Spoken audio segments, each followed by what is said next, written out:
ازيكم يا شباب، يا رب تكونوا بخير وفيديو جديد. من غير كلام كتير تعال نخش على الفلتر ونشوف الاعداد بتاعته عشان نبدأ ان احنا نطبق الفلتر عندنا.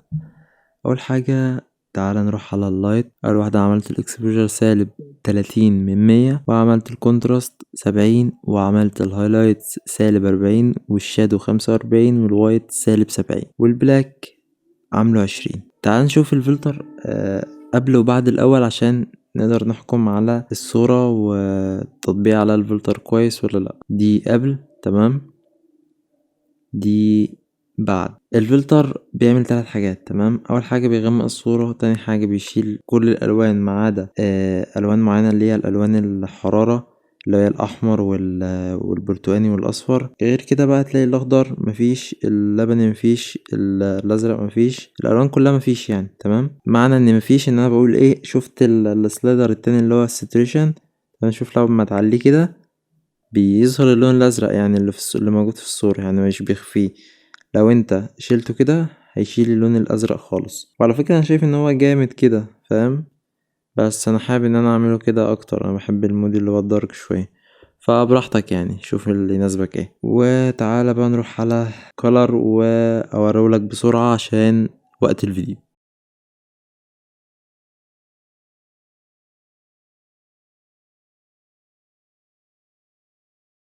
وتعالى بقى نروح على color grading. طبعا انا ما عملتش غير الهايلايتس بس، تمام. انا مش محتاج الشادو في حاجه، لان بص انا لو عملت في الشادو حاجه هتدي طابع في الصوره كله. الشادو كتير في الصوره لان انا مغمقه زي ما انت شايف، يعني شايف غامقه ازاي، فالشادو كتير. فانا مش عايز اعمل الشادو، انا عايز اعمل هايلايت عشان يدي اضاءه بس للاماكن.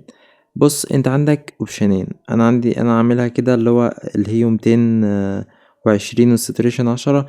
بس انت ممكن تزود الساتوريشن على حسب ما انت عايز، بيدي طابع لون ازرق كده في الوايت بس اللي هي الالوان المنورة، فبراحتك يعني. بس انا حاببها كده، تمام. ما بحبش الازرق اوي في الفلتر. يعني عندك البيلدينج اعملها 100. وكمان هتلاقي عندك في الافكت اول واحدة انا عاملها 15، كلاريتي انا عاملها 50. بص الحاجات دي الافكت بالذات انت ممكن تعملها او ممكن ما تعملهاش، بس فاهم، دي بتنعم الصورة، تمام، وبتخليها حد على حسب ما انت عايز بقى. فممكن انت لو صورتك بايظة او كده فما تعملهاش، فاهمني. يعني لو صورتك ممكن الحدة فيها زيادة، فانت ممكن ما تعملهاش عشان الصورة ما تبصش معاك اوي. ممكن تفضل على كده وعادي خلاص، مفيش مشكلة يعني. وتعال نشوف بقى الفايل. وانا ما عملتش، انا عامله الكلر العادي، الالوان العاديه.